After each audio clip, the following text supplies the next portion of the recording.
আগামী শুক্রবার অমাবস্যার দিন বছরের শেষ সুযোগ, অর্থাৎ এই বছরের শেষ অমাবস্যা। এই দিন পারলে সন্ধেবেলায় চুপচাপ পুড়িয়ে দিন এটি। এই অমাবস্যা তিথিটি বছরের শেষ অমাবস্যা তিথি, যেটিকে আবার পৌষ অমাবস্যাও বলা হয়। শাস্ত্র অনুসারে এই অমাবস্যা অত্যন্ত বিশেষ ফলপ্রদায়ী। এমনিতেই অমাবস্যার দিন কিন্তু পরিবেশে নেগেটিভ এনার্জির পরিমাণ প্রচুর পরিমাণে থাকে, তাই পালন করুন সহজ কয়েকটি টোটকা আর মেনে চলুন বিশেষ কয়েকটি প্রতিকার, যার ফলে আগামী নতুন বছরে এর শুভ প্রভাব আপনাদের পরিবারের উপরই বর্ষিত হবে। অখণ্ড সৌভাগ্যের অধিকারী হবেন, বাস্তুদোষ দূর হবে এবং সামনের নতুন বছরে প্রচুর অর্থ আসবে। মা কালীর আশীর্বাদে আপনাদের পরিবারের নতুন বছরে ভরে উঠবে সুখ, শান্তি এবং সমৃদ্ধিতে। নমস্কার বন্ধুরা, ভক্তিমূলক কথা চ্যানেলে জানাই আপনাদের সকলকে স্বাগত। বন্ধুরা, আশা করছি ঈশ্বরের আশীর্বাদে আপনারা প্রত্যেকেই ভালো আছেন এবং সুস্থই আছেন।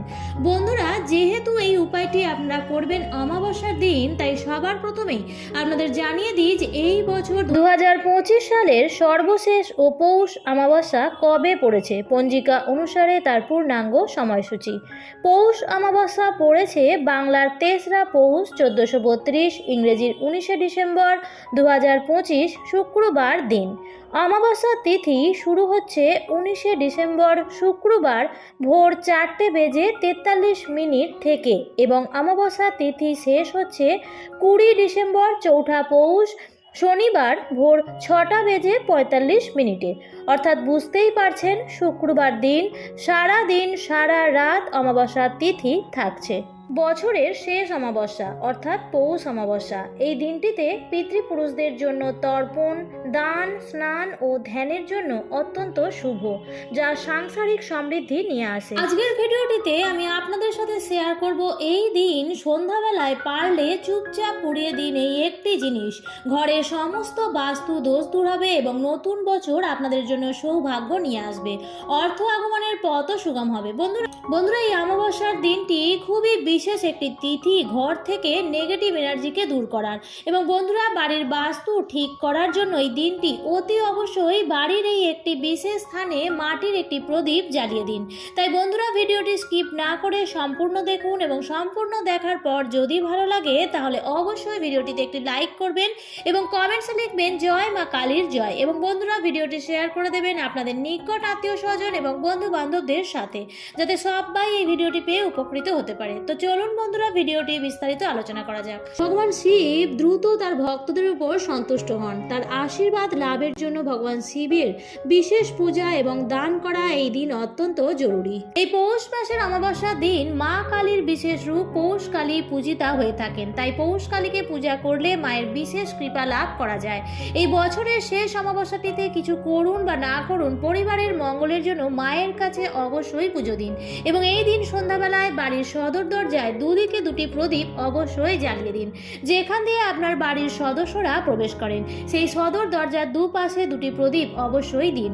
এবার আপনাদের জানিয়ে দেব বন্ধুরা, আপনারা যে উপায়টি করবেন সেটি আপনারা কখন করবেন এবং কিভাবে করবেন। বন্ধুরা, এই দিন বাড়ি ঘর দৌড় অত্যন্ত পরিষ্কার পরিচ্ছন্ন রাখবেন এবং এই দিন পরিবারের সদস্যের আর্থিক উন্নতির জন্য ভগবান শিবকে জলের মধ্যে কালো তিল দিয়ে অভিষেক করুন। এর ফলে সামনের নতুন বছর প্রচুর আর্থিক উন্নতি হবে এবং ভাগ্য সহায় থাকবে।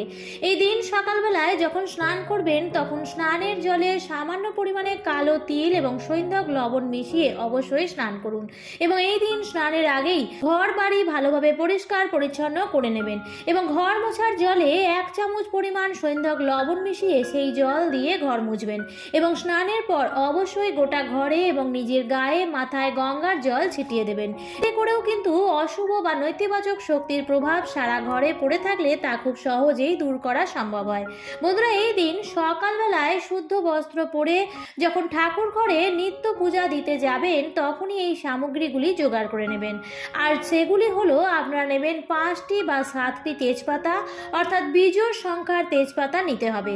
যদি মা কালীর কোনো আলেখ্য বা কোনো বিগ্রহ থাকে তাহলে তার চরণের কাছে কাছে এই সামগ্রীগুলি রেখে দেবেন। আর বন্ধুরা দেখবেন তেজপাতাগুলি যেন নিখুঁত হয়, অর্থাৎ কোনো কাটা বা ফাটা না থাকে সেই বিষয়টি খেয়াল রাখবেন। আর নেবেন 5টি বা 7টি লবঙ্গ। একইভাবে লবঙ্গগুলো যেন ফুল সমেত বোটা সমেত থাকে, অর্থাৎ নিখুঁত লবঙ্গ নিতে হবে। নেবেন কিছুটা পরিমাণ সৈন্দক লবণ আর নেবেন নিম পাতা, শুকনো বা কাঁচা যে কোনো ধরনের নিম পাতা নিলেই হবে। আর নেবেন কিছুটা পরিমাণ কালো সর্ষে আর কর্পূর। সকালবেলায় যখন আপনি আপনার ঠাকুর ঘরে নিত্য পূজা দিতে যাবেন তখনই একটি পাত্রের মধ্যে এই জিনিসগুলি একত্র করে নেবেন এবং আপনার ঠাকুর ঘরে মা কালীর কোনো আলেখ্য বা বিগ্রহ থাকলে তার চরণের কাছে রেখে দেবেন এবং মা কালীর কাছে নিজের মনস্কামনা, নিজের প্রার্থনা অবশ্যই জানাবেন। এবার বন্ধুরা সেই দিন আপনারা সকালবেলায় যেমন নিত্য পূজা করে থাকেন সেরকম ভাবেই পূজা করে নেবেন। এরপর এই কাজটি করবেন সন্ধ্যাবেলায়। সম্ভব হলে এই দিন মায়ের চরণে একটি জবা ফুল নিবেদন করতে পারেন অথবা জবা ফুলের মালা পরিয়েও দিতে পারেন। এরপর বন্ধুরা সন্ধ্যাবেলায় যখন আপনারা নিত্য সন্ধ্যা দিতে যাবেন তখন আপনারা ধূপ প্রদীপ জ্বালিয়ে ঠাকুরের আরতি করে নেবেন এবং ভগবানের বিশেষভাবে আরতি করার পর ভিডিওর প্রথমেই আপনাদের যে স্থানে প্রদীপ দেওয়ার কথা বলেছি সেই স্থানে প্রদীপ জ্বালিয়ে দেবেন এবং তুলসী তলাতেও অবশ্যই এই দিন সন্ধ্যা প্রদীপ দেখাবেন। যাই হোক বন্ধুরা, এরপর যখন আপনাদের গোটা ঘরে ধূপ প্রদীপ দেখানো হয়ে যাবে, সন্ধ্যা দেওয়া হয়ে যাবে, তখনই আপনারা একটি ধুনুচি মতন পাত্র নেবেন এবং তার মধ্যে একটু নারকেলের ছোবড়া দিয়ে সমস্ত সামগ্রীগুলি দিয়ে দেবেন যেগুলি সকালবেলায় মা কালীর চরণের কাছে রেখেছিলেন। সেই সমস্ত সামগ্রী নিয়ে ধুনুচির মধ্যে দিয়ে একসঙ্গে জ্বালিয়ে দেবেন এবং এর থেকে যে ধোঁয়াটি সৃষ্টি হবে প্রথমে সেটি আপনার ঠাকুর ঘরে দেখিয়ে নেবেন এবং তারপর আপনার ঘরের যে কটি রুম আছে প্রত্যেক কটি রুমের মধ্যেই ভালোভাবে ধোঁয়াটি দেখিয়ে নেবেন এবং যখন দেখাবেন তখন ঘরের জানালা দরজাগুলি কিছুক্ষণের জন্য বন্ধ রেখে দেবেন এবং দেখবেন ধোঁয়াটি যেন বাড়ির সর্বত্র কোনায় কোনায় ভালোভাবে যায়। এই ধোঁয়া ঘর থেকে খারাপ শক্তিকে দূর করার পাশাপাশি এর প্রভাবে মনের নেতিবাচক চিন্তা ভাবনাও দূর হয়ে যায়। এই ধোঁয়া অ্যান্টিসেপটিকের মতো কাজ করে। এই ধোঁয়ার প্রভাবে শরীরে রোগ প্রতিরোধ ক্ষমতা আরও শক্তিশালী হয় বলে মনে করা হয়। বন্ধ হয় দাম্পত্য কলহ, ঘরে সুখ শান্তি সৌভাগ্য বৃদ্ধি পায়। যাই হোক বন্ধুরা, এরপর কিছুক্ষণ ধোঁয়াটি ঘরে থাকার পর একে একে সমস্ত জানালা দরজা খুলে দেবেন। এছাড়াও বন্ধুরা পরিবারের কোনো ব্যক্তির ওপর যদি কোনো রকম নজর দোষ লেগে থাকে তাহলে এক মুঠো কালো সর্ষে এবং 5টি শুকনো লঙ্কা নিয়ে সেই ব্যক্তির ওপর অ্যান্টি ক্লক ওয়াইজ 7 বার ঘুরিয়ে দিয়ে আগুনের মধ্যে ফেলে দিন। অনেক সময় দেখবেন বাচ্চাদের হয়তো কোথাও নিয়ে যাওয়া হলো এবং তারপর ঘরে আসার পর তারা কান্নাকাটি করে, তারা কিছু খেতে চায় না, তাহলে এই উপায়টি করে দেখবেন সমস্ত অশুভ নজর কেটে যাবে। এছাড়াও আরও ভালো ফল পাওয়ার জন্য এই উপায়টি পর পর 5টি বা 7টি মঙ্গলবার এবং শনিবার করতে থাকুন। দেখবেন ঘর থেকে সমস্ত ধরনের নেগেটিভ এনার্জি দূর হয়ে গেছে এবং ঘরে সর্বদাই সবার মনেই পজিটিভ চিন্তাভাবনা কাজ করবে এবং অর্থ আগমনের পথও প্রশস্ত হবে।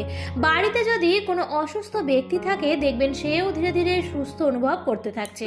আজকের ভিডিওটি এই পর্যন্তই। ভিডিওটি দেখে যদি ভালো লাগে তাহলে অবশ্যই লাইক, কমেন্ট এবং শেয়ার করতে ভুলবেন না। আর বন্ধুরা ভিডিওটি দেখে যদি ভালো লাগে তাহলে এই ধরনের আরও ভিডিও পাওয়ার জন্য চ্যানেলটিকে সাবস্ক্রাইব করে পাশে থাকা বেল আইকনটির অল লেখাটিতে ক্লিক করে রাখবেন। আবার দেখা হবে পরবর্তী নতুন কোনো ভিডিওতে। ভালো থাকবেন, সুস্থ থাকবেন, ধন্যবাদ।